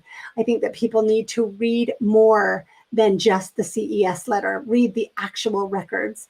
So anyway, I'm going to go on. The Legion's show of force, which I interpret as Joseph's attempt to try to forestall the attack until Governor Ford could come help, it seemed to work. The mob did not attack the next morning, Wednesday morning. So there are a couple of questions we could ask. Was it just scare tactics, trying to get the people to give away their husbands and fathers and their leaders, right? Or what I think is maybe possible is it turns out that mobbing in the light of day, when you're not completely drunk and you're not attacking helpless victims, and when you know that you are acting illegally, that takes more courage than most mobbers can easily muster. And so I think I'm going to take a little sidetrack, because it's worth noting that Joseph and Hiram had written to Brigham Young at the very beginning of these troubles and told him to come home and to write to the other 12 and have them all come home. I haven't looked into it enough to know why Brigham apparently didn't respond and didn't obey, and why the rest of the 12 didn't return either. So that's, maybe people can give me resources for that. There was a lot to research, so I didn't have time to go into really looking into this. I just find it something to consider. And so I know that what I have read, like I read Heber and Volate's letters during this time, and Heber learned on, I think it was July 11th, he learned of the martyrdom by reading it in the newspaper. And the truth is, he had been summoned home like a month or two, well, at least a month earlier than that. They had written to tell all of the 12 to come home, but they hadn't come home. So I'm not sure why on that. And I would be interested to hear more why they were all just absent for this. So the standoff between the mob and the Nauvoo Legion, the people, lasted for a few days until Governor Ford finally did arrive. But he didn't arrive in Nauvoo as Joseph had requested. He instead went to Carthage, where he met with a group which included Wilson and William Law, Robert Foster, Francis and Chauncey Higby, and Joseph Jackson. And I don't know who else, but I know that at least all of those men were there. He only listened to their side. He literally refused to hear anything from Joseph's representatives that he had asked to come to fill him in on their side. He sided 100% with the mob and insisted that Joseph come unescorted, unarmed, and thus completely unprotected to Carthage to stand trial for the charge of riot. He threatened that if he didn't, the city would likely be destroyed and the people exterminated. This was coming from the governor. As I alluded to before, the more I have studied this, the less respect I have for Governor Ford. I can't cover it in this episode, but I truly see him as a villain in the story. He was just like a member of the mob. He, just like them, hoped to solve the problem by having Joseph and Hiram killed and the Mormons either killed or driven from the state. So you should read the speech that he gave in Nauvoo to the people while Joseph and Hiram were being murdered. It's just appalling. So Anyway, I'm going to read a little bit. I think that is worth reading, but even more than that, I recommend reading Ford's and Joseph's letters back and forth. I'll talk about them a little bit. His letters make it clear that he would not understand the situation. He did not understand it, and I would say he refused to understand it. He literally compared the Expositor to newspapers that printed offensive things against him, as if this was just about Joseph being offended or having his feelings hurt. If you think about all of the things that had been said and printed about Joseph Smith, like whatever was said or printed about Governor Ford couldn't hold a candle to what Joseph had just, let roll off his back. Things were constantly said about him. And I find it just incredibly obtuse and unbelievably arrogant and offensive that Governor Ford responded to this in this way and made these comparisons. And his letters, the threats, the blatant threats that he includes, it's just awful. So read those letters. So Joseph's letter to Governor Ford make it clear. These were sent, they had letters exchanged June 22nd, 1844. And Joseph's response does, again, make it clear that I think this is essential reading for anyone who wants to understand Joseph and the situation with the Expositor and everything leading up to his death. What I was going to say is makes it clear how careful and thoughtful he had been in trying to understand and following the law, and how sincerely he was trying to act within legal means. He made very good legal arguments to Governor Ford, who didn't have a leg to stand on. He just wanted to side with the mobbers. So he explained how he had been following legal advice and made very well-reasoned legal arguments. Sorry, I'm repeating myself a bit. He cited the city charter and again cited Blackstone, as well as the precedents for legally destroying presses to preserve the peace and avoid riots. Quote, "You have intimated that no press has been abated as a nuisance in the United States. We refer to your excellency to Humphrey versus Press in Ohio, who abated the press by his own arm for libel, and the courts decided on prosecution no cause of action." So he's saying, look, there's an exact precedent. I can give you a case you can look at. And we do know that it is common for police in Boston, New York, etc., to destroy scurrilous prints. He then explained why they didn't come to Carthage for trial. Quote, "We pled a habeas corpus as a last resort to save us from being thrown into the power of the mobocrats, who were then threatening us with death. We told the constable, the one who had been sent to arrest them on the charge of riot, that on our lives we dare not go to Carthage for trial, and pled with him to go before any county magistrate he pleased in our vicinity, so that our lives might be saved from the threats thus already issued against us." And that's true. They had said, take us anywhere. He says the same thing to Ford. Send me anywhere. I will go stand trial again anywhere, just not in Carthage.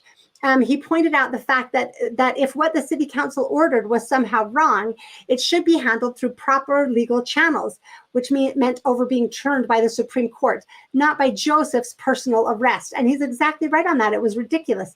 He pointed out the constitutional problems with again being tried for the same charge. Quote, "For the Constitution expressly says that no man shall twice be put in jeopardy of life and limb for the same offense. But notwithstanding this, we would not hesitate to stand another trial according to your excellency's wish, were it not that we are confident our lives would be in danger. We dare not come. Sir, we dare not come, for our lives would be in danger, and we are guilty of no crime." He says it again and again. We dare not come. They will kill us, and we are innocent.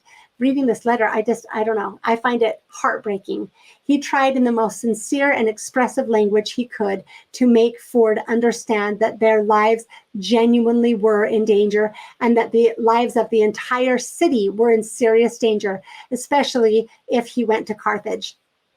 Ford then accused him, he also accused him of declaring martial law, as if that was a crime, especially for anyone who understood the situation. That was another of the things that he listed that Joseph had done wrong. So this is Joseph's response to that.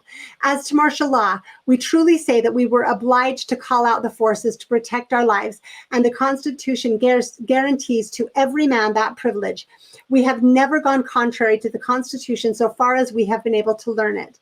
He goes on to say, by everything that is sacred, we implore your excellency to cause our helpless women and children to be protected from mob violence, and let not the blood of innocents cry to heaven against you.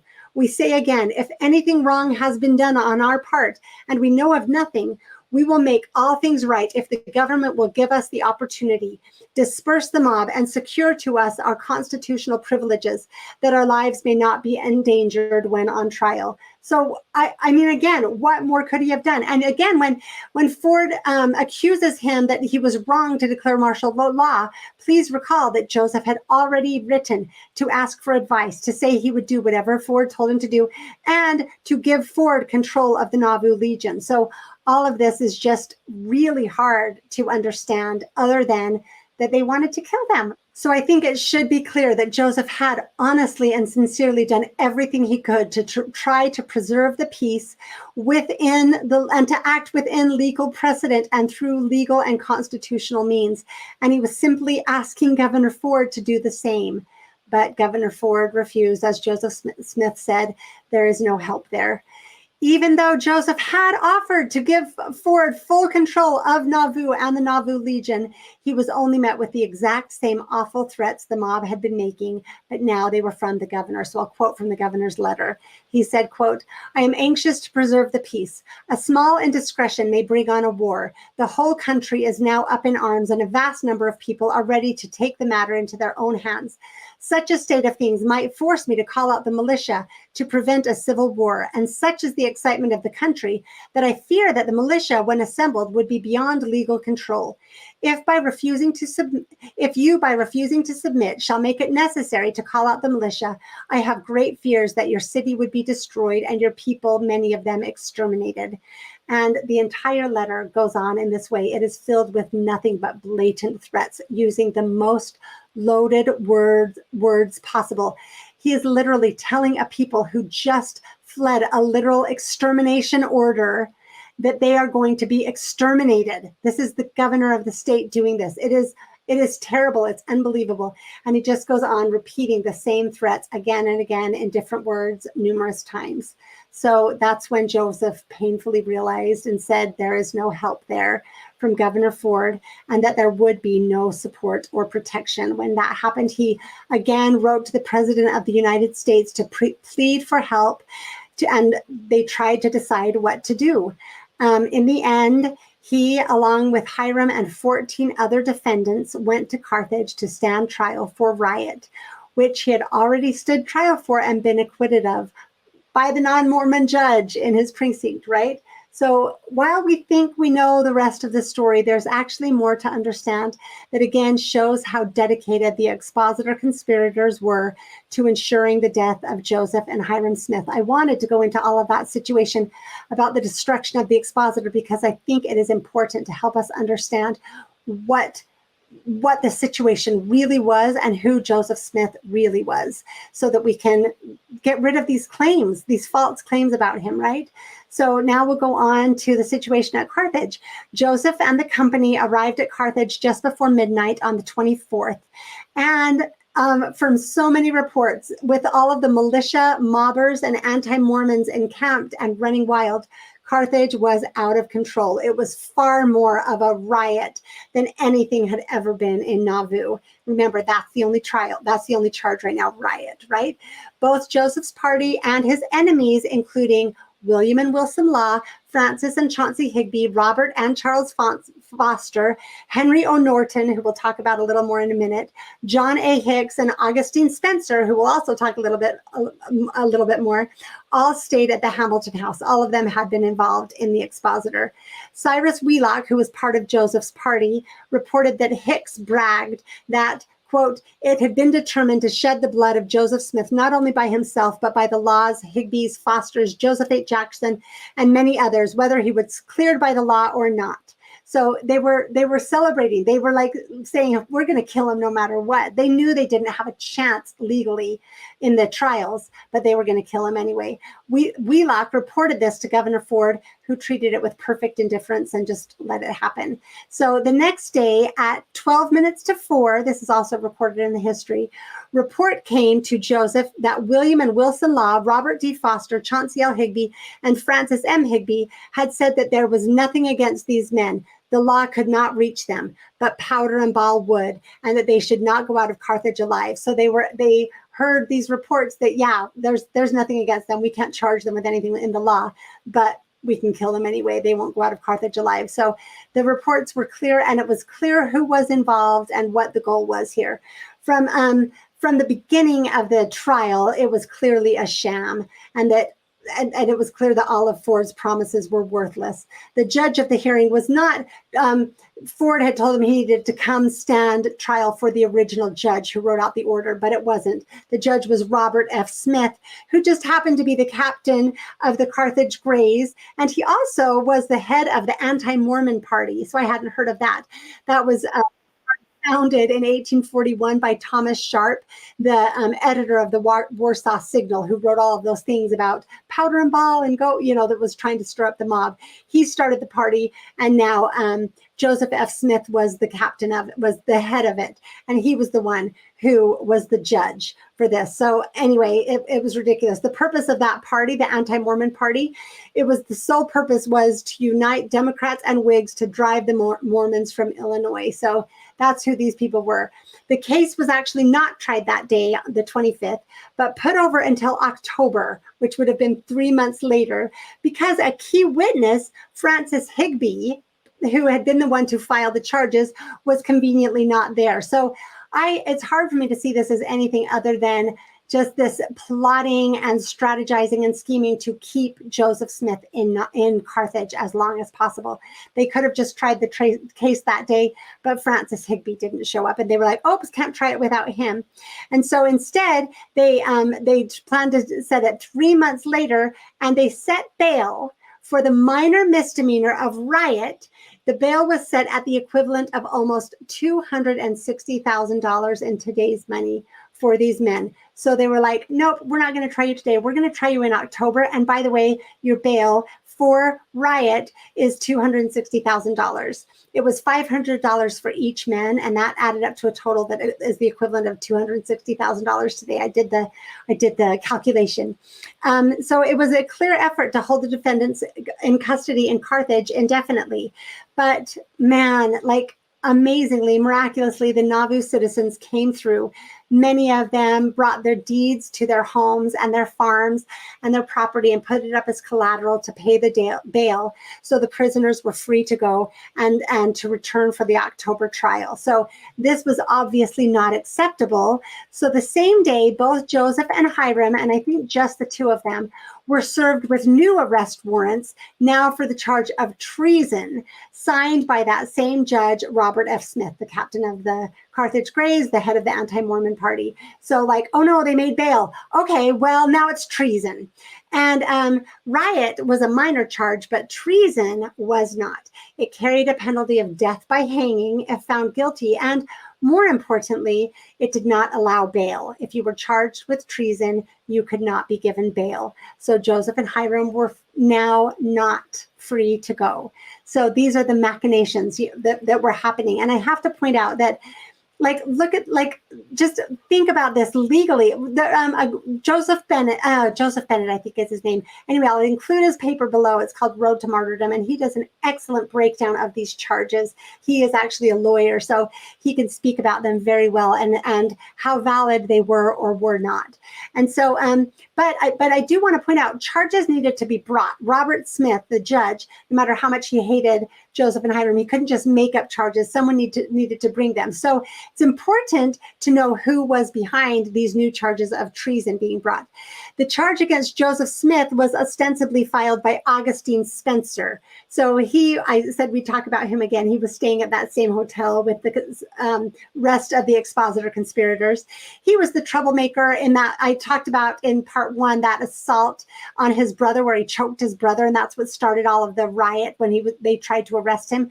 When Chauncey Higby, I think, aimed a gun at Joseph Smith. No, No, it was Charles Foster aimed a gun at Joseph Smith, and Robert Foster and Chauncey Higby threatened his life. It was that same day. This is the guy that it was that choked his brother and started the chaos that day.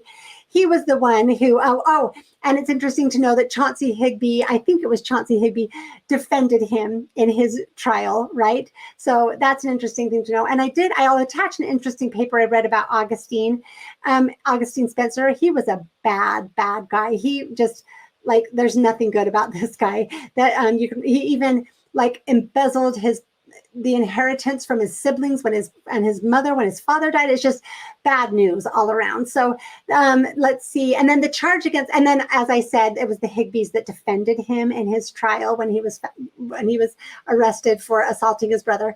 The charge against Hiram was filed by Henry O. Norton, the other name I mentioned, who was staying in the hotel with them.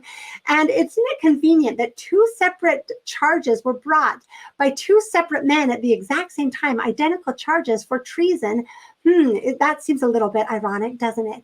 So obviously these were not legitimate charges. And bizarrely, Norton had also been charged for assaulting his brother. I couldn't find as much information about him, but Joseph said something about him assaulting his brother, who was apparently lame and helpless. And so in any case, these were two great guys, right? John Taylor described them as two worthless fellows whose word wouldn't be taken for 5 cents. But the really interesting thing is who was actually behind these charges. They had these guys sign them, but you guessed it, it was actually Chauncey Higby and Robert Foster, who as lawyers understood very well the implications of treason charges, that there would be no bail. And these two were the ones who brought the information and actually filed the charges, just getting these two jokers, Augustine Spencer and Robert O. Norton, to sign their names to them.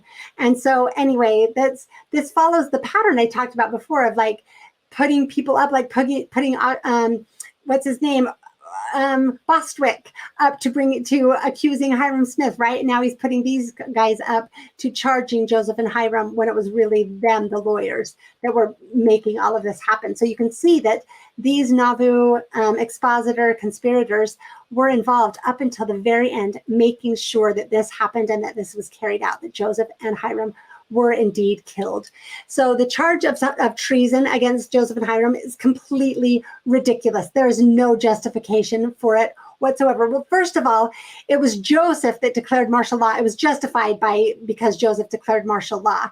Hiram didn't declare martial law, so you can't even defend it that way. But also, it's not illegal to declare martial law to protect your city. That's not treason. Joseph had already, again, I've said this so many times, but he had asked the governor for direction, and he had put the governor in charge of the militia, right? There was absolutely no treason at all.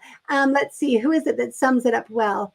Oh, this is Joseph Bentley. That's who it is. Joseph Bentley's Road to Martyrdom, the paper I said I'd attach. He says, sensing that no objective judge or jury would convict him if he were able to stand trial, his enemies acted to hold him in jail until they had achieved their purposes. And that seems to be very clearly the case. So Joseph's lawyer, this happened on the 25th, Joseph's lawyer asked for 1 day to prepare their defense. So the trial was set for the morning of the 27th. But then after the hearing was over and everyone was out of the courtroom, the judge, Robert Smith, on his own, by himself, changed the day of the trial to the 29th. So apparently to keep Joseph imprisoned in Carthage a little longer. So I don't know if they actually had a plan to kill them or if they just wanted to drag it out and keep them in Carthage long enough to give someone a chance to kill them. So in addition to the clear problems with the judge, the state's 5 prosecuting attorneys, so they had a team of 5 that were going to prosecute this, and they included Thomas Sharp, who's the editor of the Warsaw Signal and the founder of the anti-Mormon party that now Judge Robert Smith was the head of. Sylvester Emmons, he's the member of the Nauvoo City Council, who was the editor of the Expositor, along with Chauncey Higby. So clearly this was not simply a legal case, and this was never going to be an actual fair trial. So of course the case never went to trial, as Joseph and Hiram, who were genuinely innocent of all of the charges against them, both riot and now the ridiculous treason charge, they were both killed the morning of on June 27, 1844, before the case could go to trial. So the questions of what actually happened in that upper room are beyond the scope of this episode, but they are well worth investigating and looking into. There are many questions. So regardless of however the murders were carried out and whoever was involved and who the actual gunmen were, a few things are certain: that the expositor conspirators were integrally involved in arranging and ensuring the deaths of both of the Smiths, and not in any way because of polygamy, which is what we will look into in the next part. But it's ridiculous to claim that that had anything to do with it. So we're coming to the end of this episode. I hope this wasn't too much of a trudge. I do find this information just really fascinating and important to see the legal machinations of the expositor conspirators and how they did, in fact, lead directly to the murders of Joseph and Hiram Smith. It makes it that much more clear to see that this was the central purpose and motivation for the Nauvoo Expositor. And I hope I've also made it more abundantly clear why Joseph, well, the city council, it wasn't Joseph, it was the city council, ordered it to be destroyed, and then why Joseph declared martial law. We have to understand what he was actually doing if we want to make any claims about him at all. But just in case there is any doubt, let me read just a few more sources. So this is an affidavit that Joseph Jackson himself actually swore out before W.W. Phelps on June 21st. He said that on Tuesday, June 11th, he was in Nauvoo when Francis M. Higbee, while speaking of the destruction of the printing press, said he was very sorry, for the proprietors had set up that press for the destruction of the city, and that he meant to kill Joseph Smith and Hiram Smith, and he said no further. So there's an affidavit with Joseph Jackson himself saying it. But if there's still any doubt, because yes, Joseph Jackson was also going and telling the Warsaw Signal that the editor, that Hiram Smith had threatened his life and threatened to destroy his press. So Joseph Jackson's a mess. But in case there's any doubt, again, let's go to our prime witness, William Law, right? The central conspirator. And let's let him clear it up for us in his own words. So I am again quoting from his 1887 correspondence. This is the first letter he wrote on January 7th, 1887. When I left Nauvoo, I left Mormonism behind, believing that I had done my part faithfully, even at the risk of my life, and believing also that the expositor would continue to do the work it was intended to do. Did you hear that? Believing the expositor would continue to do the work it was intended to do. The Smiths thought they had killed it, whereas by destroying the press, they gave it a new lease of life and extra power to overthrow them and drive their followers from the state. Then the Dr. Weil, who he was writing to, wrote back and said, oh, did the expositor continue? He asked for clarification. So in his January 20th letter, he provided that clarification. You asked me if the expositor continued. No, when I spoke of its work continuing, I meant that its destruction gave it new life and power to destroy its destroyers, for it was the chief factor in bringing about the deaths of the Smiths and the expulsion of the Mormons from the state of Illinois. So right there, Law makes it very clear what his goal was from the beginning with the establishment of the Nauvoo Expositor. So I know that this was a lot, but I think it was valuable. I don't think I need to summarize it, but we made those points clear. I hope you will look forward to the next episode where we will talk about any connections there were, any evidence there is in the Nauvoo Expositor, or any of the testimonies surrounding the claims in it to prove that Joseph was guilty of polygamy in any way. So that will be our next episode. Thank you again for joining me. Oh, and if you feel so inclined, go ahead and stick around for the bonus content about another very problematic source about William Law. We'll see you next time.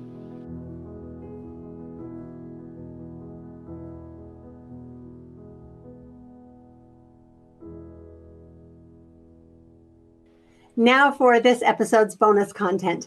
I decided to include it here because it is about William Law, so it seemed to apply to this episode, and yet it didn't really fit in with the episode anywhere else. So hence bonus content. So let's get into it. I want to address an interesting and lesser known source that some of you may have heard of, the reported recollection of William Law's son. So I'll read portions of it first, and then we'll get into it and talk about it.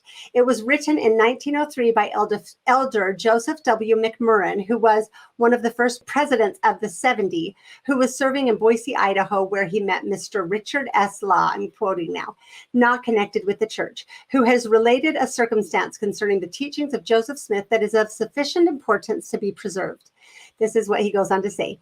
Shortly after my arrival in Boise, I was introduced to a gentleman by the name of Richard S. Law. I was greatly surprised, also very much pleased to learn that he is the son of William Law, who in the early days of the church was a counselor to the prophet Joseph Smith. Mr. Law is now 77 years of age. He goes on to describe him. I have enjoyed several conversations with the gentleman during the few weeks that I have been located here. Among the various themes we have discussed, the topic in which I have had the most interest has been plural marriage. Mr. Law was quite surprised to learn that Mr. Joseph Smith, the president of the Reorganized Church, or Josephite Church, so that's Joseph Smith III, has often denied, and again recently denied in an article in the New American Review, that his father, the prophet Joseph, introduced the doctrine of plural marriage in the Church of Jesus Christ of Latter-day Saints. Mr. Law's testimony. Mr. Law has related to me and to others the following circumstance. About the year 1842, he was present at an interview between his father and the prophet Joseph. The topic under discussion was the doctrine of plural marriage. William Law, with his arms around the neck of the prophet, was pleading with him to withdraw the doctrine of plural marriage, which he had at that time commenced to teach to some of the brethren. Mr. Law predicting that if Joseph would abandon the doctrine, Mormonism would in 50 or 100 years dominate the Christian world. Mr. Law pleaded for this with Joseph with tears streaming from his eyes. The prophet was also in tears, but he informed the gentleman that he could not withdraw the doctrine, for God had commanded him to teach it, and condemnation would come upon him if he was not obedient to the commandment. During the discussion, Joseph was deeply affected. Mr. Richard S. Law said the interview was a most touching one and was riveted upon his mind in a manner that he has kept fresh and distinct in his memory, as if it had occurred but yesterday. Mr. Law also says that he has no doubt that Joseph believed he had received the doctrine of plural marriage from the Lord, the prophet's manner being exceedingly earnest, so much so that Mr. Law was convinced that the prophet was perfectly sincere in his declaration. So it goes on from there, and of course, this will be linked in the notes. So this account is definitely not universally recognized. For example, those who hate Joseph don't have any use for it and never refer to it. But it's not recognized by others for some reasons that we'll get into. So it has been, however, a comforting story for some, particularly those who believe Joseph was a prophet, but who also recognize that polygamy was not okay and are troubled by what they believe to be his practice of polygamy. So it at least allows them to think that Joseph was sincere in his belief that God commanded it. I see some problems with this interpretation. Well, mainly, if you recognize Joseph was a prophet, and you think that he believed God sincerely commanded it, you either have to believe that God did indeed command it, perhaps as some sort of cruel test, which I don't think is how we want to understand God. I don't think that's the true nature of God. Or you have to believe that Joseph, who you believe was a prophet, got something this major and this evil, this wrong, right? So I don't think that is necessarily a good interpretation. Just believing that Joseph was sincere doesn't make it okay. For example, I have no problem believing that the LeBarons or the Laffertys or maybe even the Daybells were to some degree convinced that God was commanding them to do what they did and were perhaps sincere in their beliefs. I don't know, but whether or not they were sincere doesn't make it okay. Joseph being sincere doesn't make things that are wrong not wrong, right? And so anyway, but there's a much more important way to address this than just the problems of the interpretation, and that is those are the massive problems with the validity of the story itself, which I think make it very clear that this is not in any way good evidence that Joseph was a polygamist and it should not be relied on. So first, the more basic and obvious problem is that this story is a third-hand account written 60 years after the fact. It first appeared in 1903 when it was published in the Improvement era. So I want to talk about that a little bit before we go on to the other problems that are much more obvious. I just want to delve into this very interesting time that this report came into the conversation. 1903 was right in the middle of the massive polygamy confusion in the church. The first manifesto, which had just been for show, had been issued in 1890, but polygamy was very much still the central doctrine of church leadership who were all polygamists, and of many faithful members who had been raised being taught that the church could never abandon polygamy or it would be in apostasy. And many polygamous marriages were still occurring. And so in January 1903, just a few months before this story was published, the U.S. Senate had very nearly refused to seat Reed Smoot because he was an LDS apostle. So the 4-year Reed Smoot hearings were just about to get underway. Just a few years before that, the House of Representatives had refused to seat B.H. Roberts. So Roberts was a polygamist, and he was not allowed to fulfill his election as a state representative.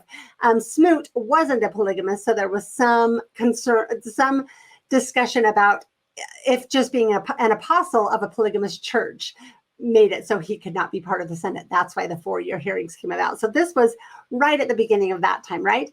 This was just 2 years before John W. Taylor and Matthias Cowley were asked by Joseph F. Smith to resign as apostles because they continued to perform polygamous marriages, and that was hurting the church's credibility in the Reed Smoot hearings. And even after that, they continued to perform marriages in Mexico and Canada until they finally, in 1911, John W. Taylor was excommunicated, and Matthias Cowley, in a very unusual and kind of bizarre compromise, wasn't excommunicated, but was instead stripped of his priesthood. So that's where things were coming from and where they were going. So in 1903, polygamy really was a complete wild card. Many members were gleeful that Brigham's doctrine was finally over, at least so they thought, but many were still devoted to it and believed that it would and could never be over. So I tried to find collections of speeches from this time period, but so far I haven't had a lot of luck.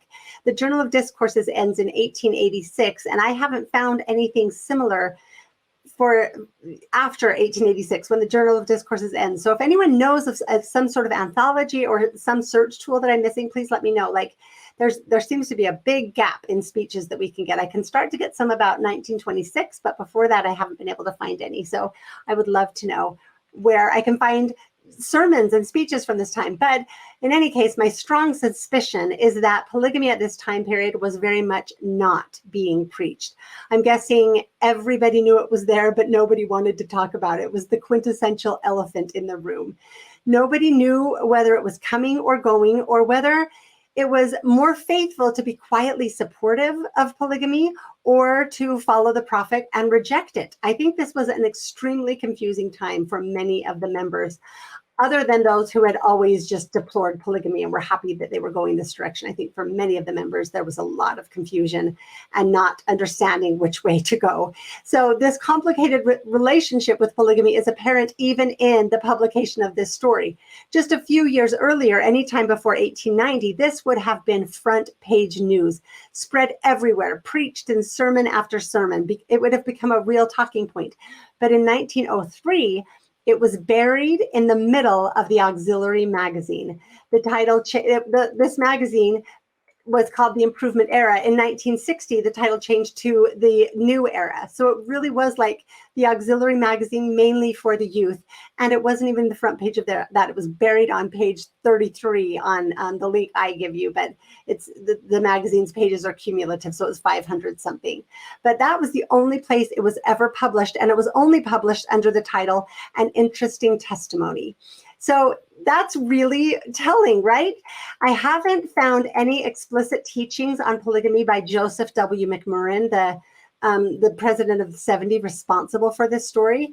But from what I have found, I think it is fair to assume that he probably also had a very complicated relationship with polygamy. I did some digging, and this is what I found out. He married his wife in 1880. So he would have had time to take a second wife, and definitely that next 10 years. But remember that polygamy continued on at least until 1904, if not later, for like my grandfather, who got married in Mexico and was always in good standing in the church church and held high callings, called by Joseph F. Smith to do it. So anyway, I talked about that a bit. But Joseph McMurrin never took another wife. And on the other hand, his father, after 26 years of marriage to Joseph's mother and 9 children with her, he took a barely 15-year-old second wife. He was 49 at the time. His second wife was the same age as his 6th daughter with his first wife. I can relate to this. My husband and my sixth child is currently 16. My husband is 50. This is really not a good story. He went on to have 8 more children with this 15-year-old second wife. And so I know that this bonus was supposed to just be about this source, but I have to quickly tell a little bit about these women's stories because we have to understand this. So Jeanette Irvine, the 15-year-old second wife, she was the oldest of 8 children to an LDS couple in Scotland. He, the father, had been blinded in a work accident. Both were already illiterate, and then he became blind. And so they were a very impoverished family and could not afford to come to Zion, despite their humble circumstances. And I'm assuming, I couldn't find anything, but I assume with the prodding from the church and the missionaries, and perhaps with help from the Perpetual Emigration Fund, which really was sort of a indentured servitude that the church had, they sent their oldest children to Utah without them. So I have to assume that they did this in great faith, believing that while they may never see their children again, at least they would be giving them a better life where they would be safe and protected in what they were taught was the kingdom of God. That's how I have to interpret that. So 15-year-old Jeanette was the oldest and the only girl sent. She arrived August 21st, 1869, and 2 months later, she was married to the 48-year-old father of 9. It was always the unprotected girls who didn't have fathers there to keep them safe from basically being sex trafficked into the polygamist economy. And so Margaret Lang, the first wife, who had, from everything I have seen, truly loved her husband and had borne 9 children to him, seemed to have very little say in the matter. I found 2 short life sketches of her, and this is what they say. When her beloved husband married a second wife, it was a sore trial for her. She was told 2 days before it happened, and the new wife entered her home. So this woman had a 15-year-old, the age of her 6th daughter, move in with her as her husband's second wife. Oh, heavy stuff. So it goes on to say, but I guess it was a trial to all concerned, which is probably true. She was loyal and true to the end with the hopes of a glorious resurrection. And you can see that's what these women would have to do, is hope that somehow this suffering they experienced would be swallowed up in the glorious promises that they were constantly promised, that kind of future faking. Don't worry about now because it's going to be glorious later. So she, I think, for those who understand like mind-body connection, right, and energetic inputs into our health, she died of very painful facial cancer several years later. So I have to imagine that William, who was Margaret's oldest son, Margaret was the first wife, William was her oldest son, that he was very likely also very troubled by this and had perhaps and was perhaps desperately hoping that this mess he saw was somehow was indeed of God and not simply as horrible as it appeared. So this is the personality behind the reported testimony. And I think it helps us understand why polygamy looms so large in his mind, that even in 1903, that was what he most wanted to talk about when he apparently met who he thought was William Law's son. And especially since the RLDS leaders claimed that Joseph had not been a polygamist, right? So that was probably something he struggled with. At least I'm assuming that. So that is another very interesting element to this story, is the RLDS denials of polygamy. After a long lull in the polygamy debates, Joseph Smith III had just barely published a new article on the topic in that, what they mentioned, the North American Review. This was a highly regarded journal where most of the discussion on Mormonism, including the debates between the RLDS and the LDS on Joseph Smith's polygamy, had taken place. But there hadn't been anything published for a very long time. But now with the election of Reed Smoot, Mormonism was again national headline news. And so I think that spurred Joseph Smith III on to again enter the discussion. And he wrote this article, which he wrote it, as I've read it, I'll link it below as well. He basically was explaining again that polygamy began with Brigham Young, not his father, which, by the way, I'll do an episode on this in the future, but which was already the consensus. That was the belief at this time for everywhere outside of Utah. Everyone knew this to be the case. So as I said, we'll go into that more in the future.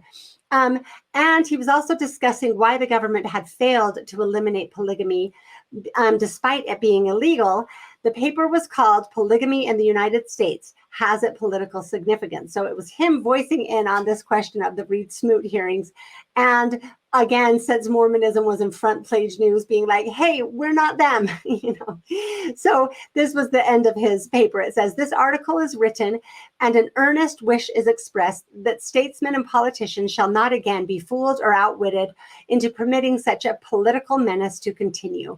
So this paper was published in March of 1903, and this report was published in April of 1903, just a few weeks later. So now we'll go on to the report itself. Despite the unlikely coincidences that right after Joseph Smith III's article was published, Joseph W. McMurrin would just happen to run into a 77-year-old physician from San Francisco who had traveled to Boise, quote, to explore mining opportunities and was, quote, waiting for the weather to moderate in order that he may get into the mountains and commence work upon a mine recently purchased. He was 77 and was a physician from the report itself. But a 77-year-old was going to hike up the mountain and start mining.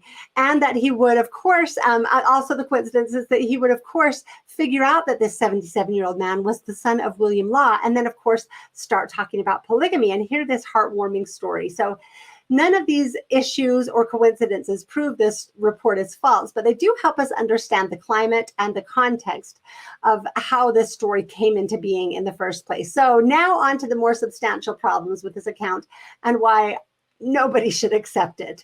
So the real Richard Law, the first child of William and Jane Law, was born in 1834 and would have been 7 or 8 in 1842 when this tearful conversation between his father and Joseph supposedly took place. So we are supposed to believe that Joseph Smith had this conversation right in front of him, right in front of this 7 or 8-year-old child regarding a practice that was so super secret that Joseph's own almost 12-year-old son, who was supposed to be the next leader, didn't know anything about it even 2 years later, right? So that's the first thing. Also, we are to believe that this child, the 7 or 8-year-old child, not only knew about polygamy, but understood it and its implications so well that he fully comprehended the meaning and impact of this discussion sufficiently to recall it perfectly over 60 years later. I have an 8-year-old son. Yeah, no, that's not happening. No. So in addition, this supposed conversation took place in 1842. Okay, so remember, in the summer of 1842, William Law was wholeheartedly defending Joseph Smith against John Bennett's claims that Joseph taught or practiced spiritual wifery. He wrote this affidavit in July of 1842. And then Law himself, in his expositor affidavit and in his later letters and interview, claims that he didn't learn about polygamy until Hiram brought him the revelation, which obviously couldn't have happened until after July 12, 1843, when it was supposedly finally written down. So in 1842, Law would have known nothing about polygamy. William Law would have known nothing about polygamy. And by the beginning of 1843, he was already actively plotting against Joseph Smith, which again had nothing to do with polygamy, as we've already covered, and we'll go into more. Even according to his own claims, he didn't know about polygamy until after he was already plotting with the Missourians to turn Joseph Smith over to them. So you can get that from the timeline of all of the reports he gives. So there is literally no period where this conversation could have possibly occurred. There's no time period where William Law knew about polygamy, but was still in such good connection with Joseph that they would have had this tearful conversation together. It never happened. So, but the biggest problem of all, we're going to keep going on, is that McMurrin clearly states that this man, Richard Law, supposedly the son of William and Jane Law, was 77 years old in 1903. This would mean he was born in 1826. William and Jane Law were his parents, who were supposedly his parents, were married in June 1833. 1826, they were married in 1833, and they had their first child, Richard, who we have no records and know nothing about beyond his birth.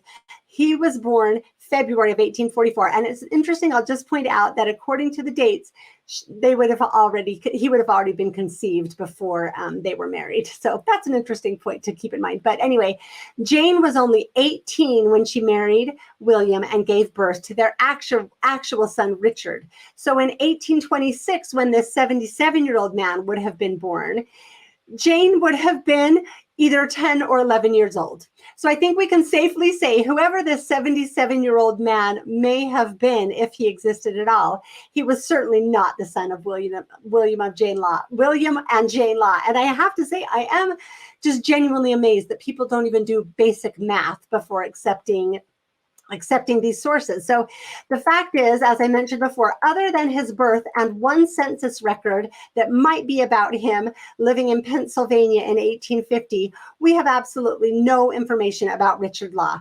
We don't know where he lived beyond 1850. We don't know where or when he died. We know nothing at all about him. So there is no way to verify this record. Even Brian Hales doesn't include it, which says a lot because in my opinion, he includes a lot of dubious claims if they happen to fit his narrative.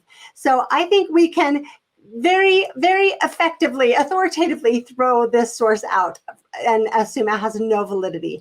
I don't know how this story came into being or who the BSer was, whether it was McMurrin, whether it was this random old man. I'm not going to make any claims about that. But whatever the explanation, it seems very likely to me that this testimony did somehow or other grow out of McMurrin's desperate wishful thinking. This was a man who had witnessed some of the very worst polygamy had to offer in his own home. After seeing his agonized mother put all of her hope in the glorious reward her suffering would earn for her, he had then watched polygamy disappear as a salvific doctrine, taking away even that hope. So he had watched his mother suffer like this, watched his father take a new wife who was close to his age, and watched his mother deal with it the best she could, putting her hope in the next life. Then you'd watch that hope disappear. I can imagine this would be that Joseph McMurrin was likely at least as confused as anybody could possibly be about polygamy at this difficult time. So he must have desperately wanted to make sense of this mess and find some purpose or meaning in it. At least that's my interpretation of what I know about his life. So this testimony, which supported the sincerity of Joseph Smith and justified the necessity of polygamy while also somehow acknowledging the pain it caused, both men were in tears, seems to have been the best possible answer he could hope to provide. So honestly, my heart does go out to Joseph W. McMurrin and everybody else traumatized by the pain that this abomination of polygamy inevitably caused and continues to cause. But this report yet again emphasizes how essential it is to evaluate sources critically instead of just accepting them at face value, because they were written somewhere by someone and we see them and we desperately want them to be true. That's what I hope we will continue to do with all of the sources. So thank you again for sticking around, and I will see you next time.